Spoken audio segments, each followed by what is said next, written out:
Hey everybody, this is TSS Killer. I haven't done a video in a long time, and I think it's about time for me to do one. Right now I'm going to be reviewing the monitor that I purchased about 2 weeks ago. This is the NEC Multisync EA231WMi, and after looking all around YouTube and not seeing any videos and anybody talking about it, I've decided that it's my authority and my right to post a video for you guys so you can check out what kind of features that this monitor has.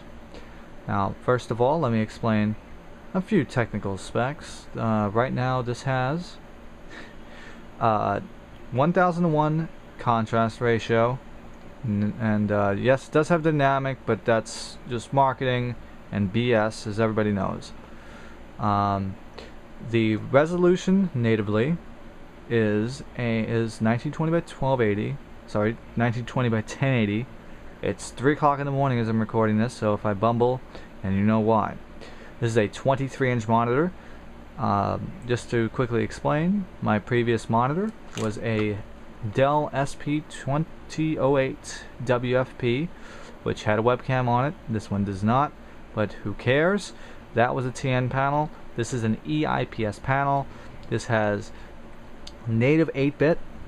It's a native 8-bit panel, and it has an 8-bit lookup table. Now, of course, as everybody knows with TN, you get 6-bit plus dithering to simulate the extra colors. This one has 8-bit, which means that you have pretty much accurate color representation, 72% color gamut. It's right there, no frills, it just works. And I'll show you about that in a minute. Now, I'm not going to move the camera around because I'm not one of those people that like to move cameras around and then you hear random noises. But I'm going to tell you this. This has 4, count them 4, yes, you see my hand, 4 USB ports, 2 on the bottom and 2 on the side. As for connectivity, this has a DVI, VGA, and obviously it's DVI-D, and DisplayPort. Full-size DisplayPort. So if you want to connect this to an ATI video card, you need a mini DisplayPort to DisplayPort adapter.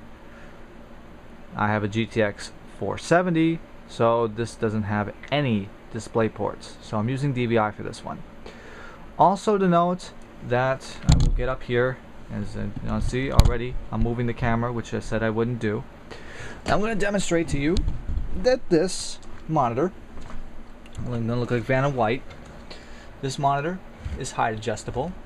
This does height adjust to about 4 inches. This does swivel. It swivels pretty much 45 degrees in either direction, or until you hit the wall. And it tilts, of course. At this point, you'd think a better tilt, but you know, some people think otherwise. And of course, the big selling point for the money is that it does portrait mode. There we go. And I don't know what the heck happened. I just heard something. But anyway.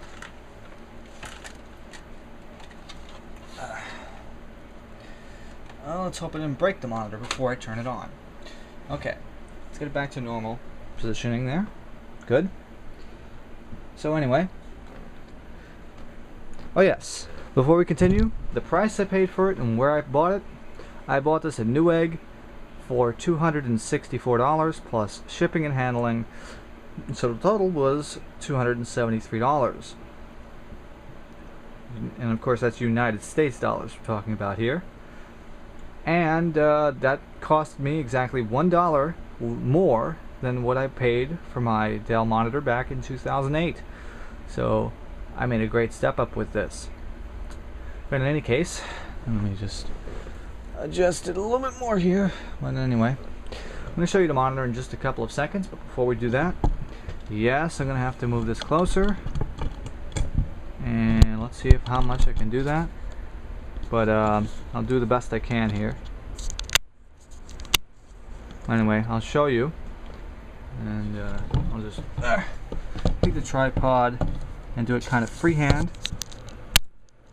on here. I know you can't see it, but here's the eco sticker, which is useless.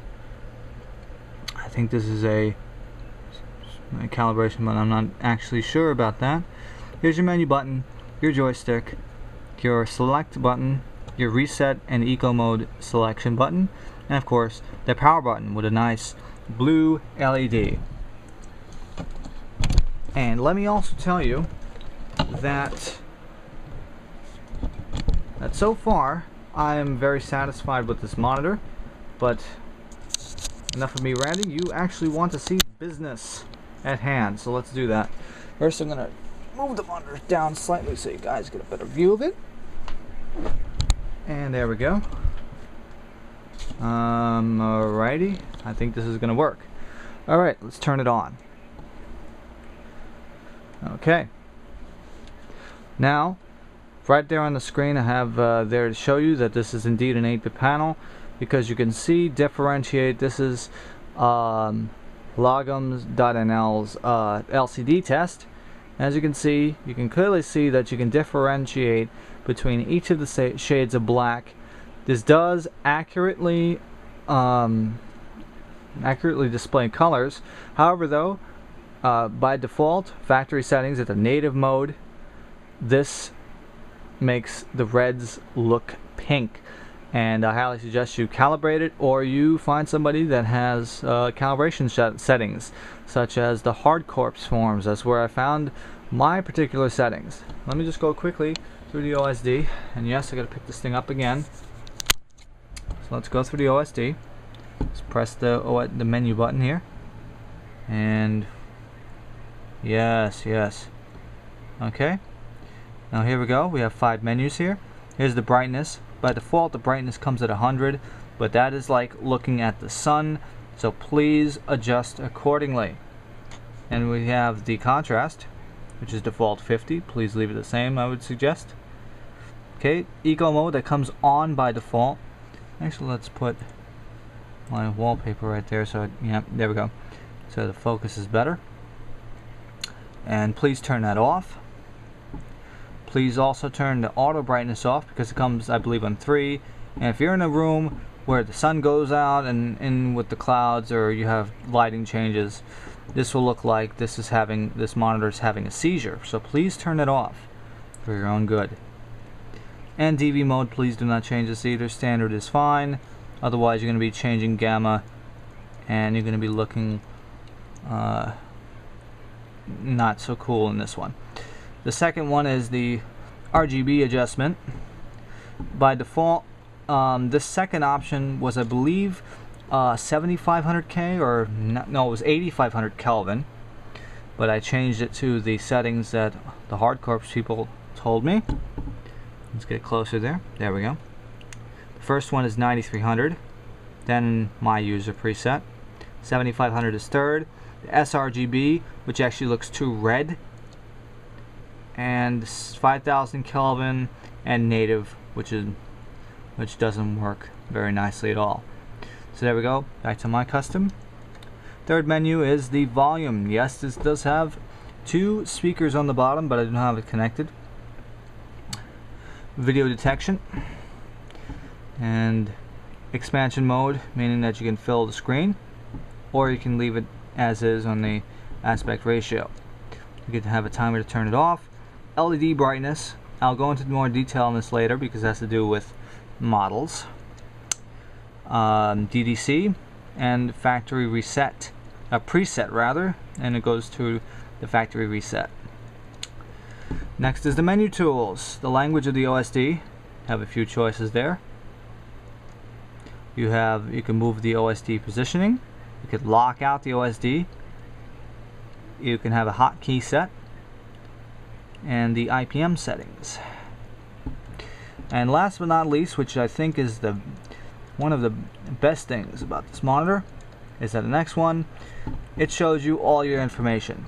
It shows you the connection, the resolution, horizontal, vertical sync, the model number, your serial number, carbon settings, which is probably the most useless thing about this. I don't know what you're doing about saving some carbon.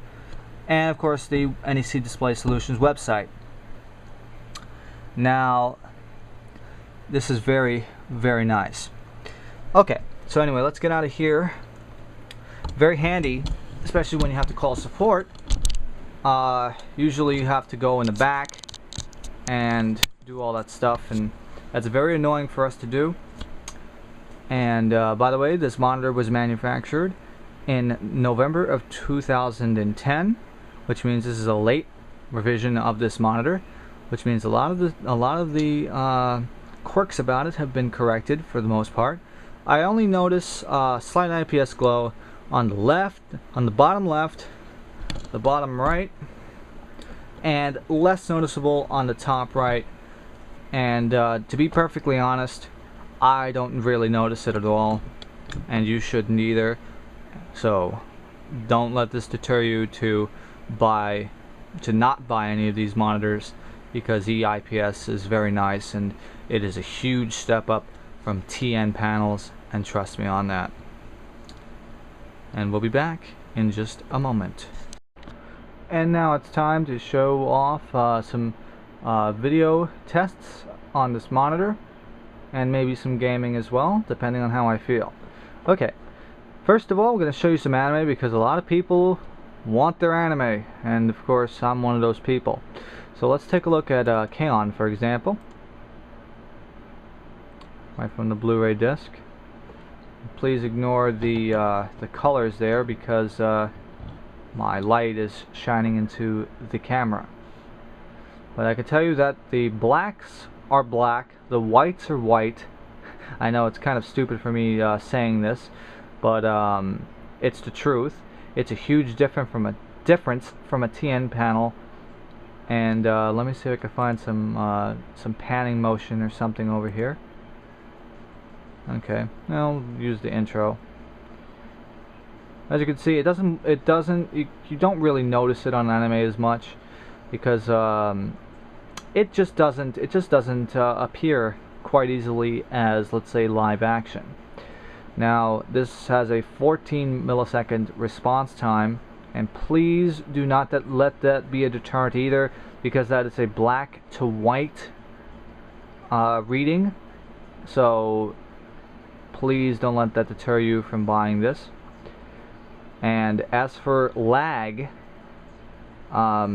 independent testers have tested this, and it only gets an average about 10 to 20 milliseconds input lag. So for you people that are worried about games, don't fret at all. You'll be able to play your games on here. And that's enough of that. And now let's go to some live action. I have a copy of The Princess Trust. And let's go to the Queen set, because I can. And let's go to a little bit further than that. I know my camera is not picking up this very well, but let me assure you that there is pretty much no ghosting artifacts, or not much blurring happening. Blurring only occurs, I find, if you drag windows really quickly, and then you will notice that it does get a little bit out of focus. But like I said, do not let this deter you from buying it. As I said, for video, this will work perfectly fine. Once you find the right settings for your monitor, the colors are so accurate, the colors just pop, and you will not be disappointed.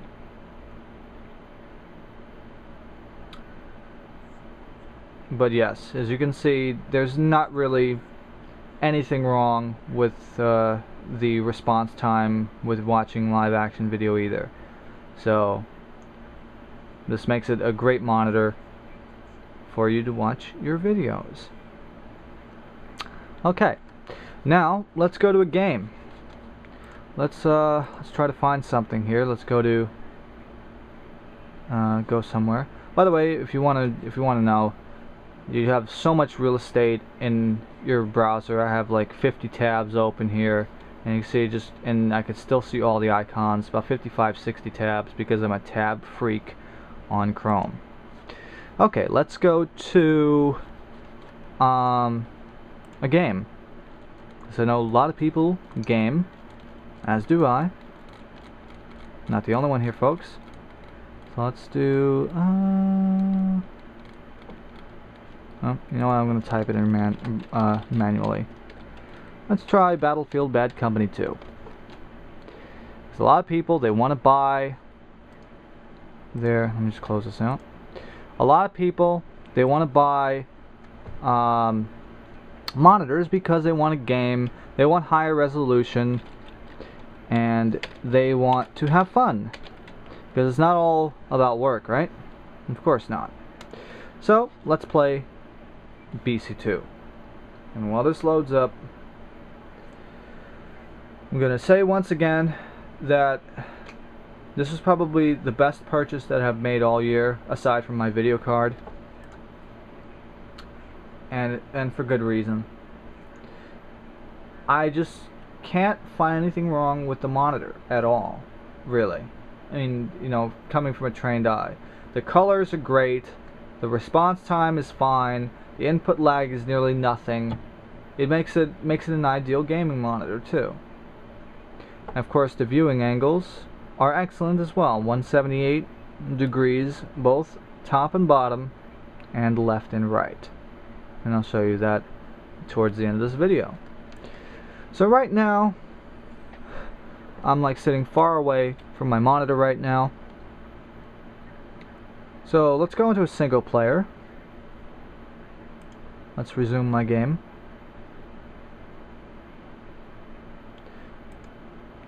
Now, if you watch Linus Tech Tips a lot, you've noticed this particular map because he's always almost always showing that off. And I have fraps off here because you don't really need to see the FPS. But as you can see, it's fine, it's playable. Let me just try to do something here. Now I have it on normal, but I'm going to suck here because I'm not really paying attention. As you can see, works just fine. And why do I have to reload now? Come on, stupid thing. As you can see, I died because for some reason I didn't even have bullets there. Let's try it one more time for you guys. And no, I don't suck at FPS. Okay, let's take a look. As you can see here, if I go pan up and around, it's really a non-issue. There we go, got a kill. Okay. Now I'm no scoping this. Try to get to higher ground. Oh, and there was a guy back there. But anyway, you get the idea. And like I said, I'm not even paying attention. So, but you get a basic idea of how this is going. Once again, I'm going to show you that it doesn't really matter. It works perfectly fine. The input lag is less than 20 milliseconds. It works fine as a gaming monitor. No question about it. So let's get out of here and let's wrap it up. Okay, so overall, despite, as stupid Steam wants to open, now despite its low price point, the EA231WMi is a very good choice for a monitor. Of course, they have come out with a successor, the 232WMi, which is the only difference with that is that instead of CCFL, there is LED backlighting. Now, as you saw in the OSD there is an LED brightness component in the LSD. And once again, it's 3:30 in the morning in the OSD. And I believe they did that because they upgraded the firmware on this just before, on the firmware on the OSD, before they released the EA232WMi. I chose this because Newegg had it for a very nice price, $265 US as of today. And now Newegg is selling the 232WMi for $269.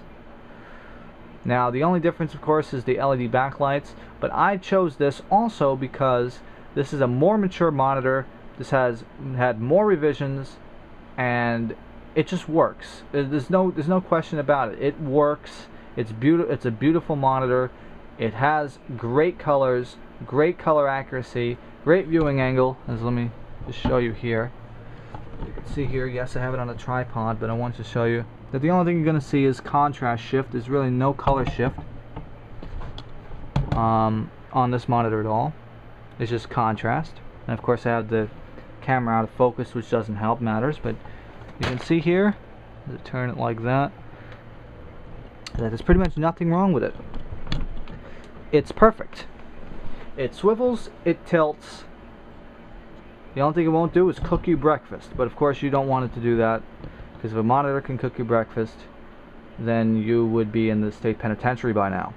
But in any case, the NEC Multisync EA231WMi is a great choice for a monitor, and for the features it has, it's a great buy, and I highly recommend that you purchase this monitor. Of course, the competing monitors are the Dell 2311H, the ultra sharp one, of course, because nobody wants to buy those TN panel garbage anyway. And another reason why I bought this monitor was because they were out of stock for the other one. They were shipping a month in advance, so that surely not locked in my purchase. And after hearing all the complaints about the Dell monitor, I am very, very, very pleased that I got this monitor, and you will not regret it. And definitely for under $300, this and its successor are the monitors to buy. So thanks folks for watching. It's been a very long time. I know it's been over 20 minutes, but thank you very much for watching, and we'll see you later, and hopefully I'll have more videos up very soon. Take care folks.